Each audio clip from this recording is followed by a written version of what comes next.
नमस्ते प्यारे विद्यार्थियों।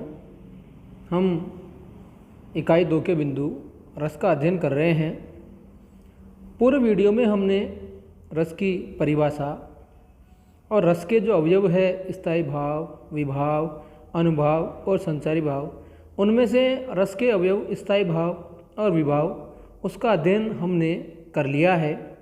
अब इसके 2 अवयव और बचे, अनुभाव और संचारी भाव।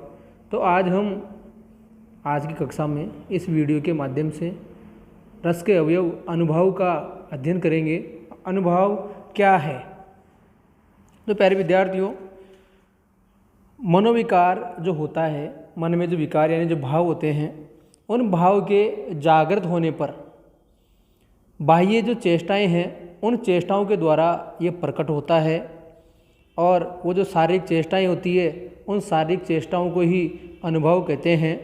यानी मनोविकार जागृत होने पर बाह्य चेष्टाओं द्वारा प्रकट होता है।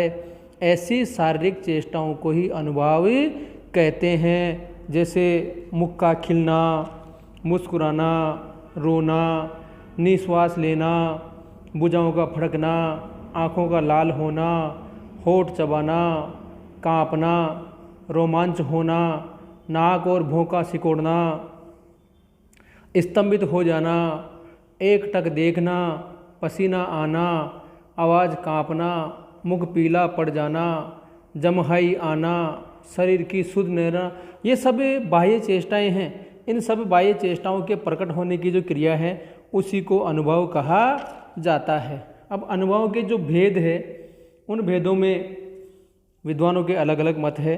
तो इसकी परिभाषा एक बार पुनः बताता हूँ मैं।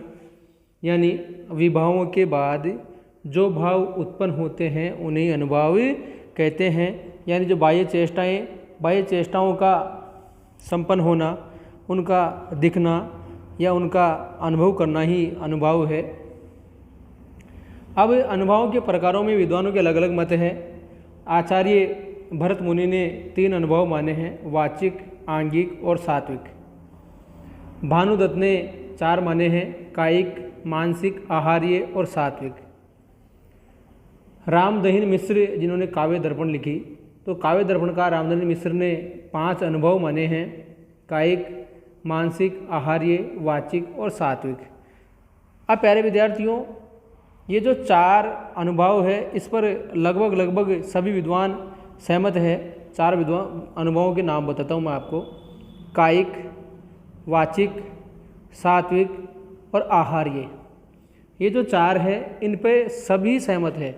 कायिक, वाचिक, सात्विक और आहार्य, ये क्या होते हैं? कायिक देखो, कायिक यानी वैसे कायिक शब्द काया से बना है। काया शरीर से संबंधित है, शरीर को ही बोलते हैं काया। यानी तन की कृत्रिम अथवा बनावटी चेष्टाएं कायिक अथवा आंगिक अनुभव कहलाती है। जैसे कटाक्ष है, भ्रूभंग है, मुट्ठी बांधना है, ये सब कायिक में आते हैं। यानी उदाहरण आपने पढ़ते समय उसमें कायिक क्रियाएं अगर स्पष्ट हो रही है, तो सीधी सी बात है, उसमें कायिक अनुभव होगा। दूसरा, मानसिक अनुभव। मानसिक अनुभव में होता है अंतःकरण की जो भावना है, उन्हीं के अनुकूल मन में हर्ष, विषाद, इनका उद्वेलन होता है। यही मानसिक अनुभव होता है, यानी मन में। तीसरा अनुभव, आहार्य। आहार्य में क्या होता है? कृत्रिम वेशभूषा, अलंकरण और जो साज सज्जा होती है, यही आहार्य अनुभव कहलाता है। यानी जो नायक और नायिका है, उस नायक और नायिका की साज सज्जा का, उसके अलंकरण का, उसकी कृत्रिम वेशभूषा का अगर वर्णन है, तो वहाँ आहार्य अनुभव ही है। अगला है वाचिक, यानी वाणी की उग्रता और मृदुता। वाणी की मृदुता हो चाहे उग्रता हो, इसको वाचिक अनुभव ही कहते हैं। अंतिम है सात्विक। प्यारे विद्यार्थियों, ये सात्विक जो अनुभव है, ये परीक्षा में पूछा भी जाता है। इसको आप अच्छी तरह नोट भी कर लेना। यानी सत्व से उत्पन्न भाव सात्विक अनुभव कहलाता है। सत्व से तात्पर्य है जो भावक है, उसके चित्त को सुख, दुख इत्यादि की भावनाओं से भावित करना।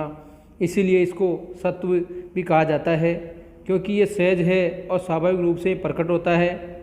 इन पर आश्रय का कोई अधिकार नहीं होता।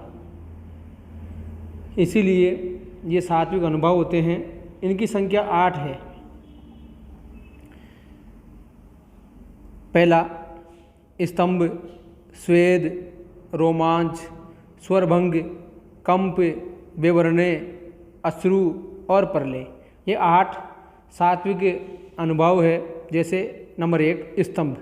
स्तंभ का मतलब होता है जो अंग है उनका जड़ हो जाना, रुक जाना, बिल्कुल अंगों का जड़ हो जाना कहलाता है स्तंभ।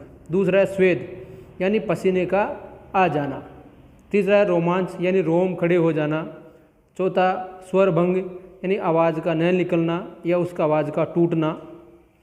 पांचवा वेपतु या कंप, इसका होता है कांपना। छठा वेवर्णे, वेवर्णे का अर्थ होता है रंग उड़ जाना। सातवां अश्रु यानी आंसू बहाने लगना, अश्रुधारा बहने लगती है, वहाँ अश्रु अनुभव होता है। और अंतिम 8वां है प्रलय। प्रलय का मतलब होता है मूर्छित हो जाना या अचेत हो जाना।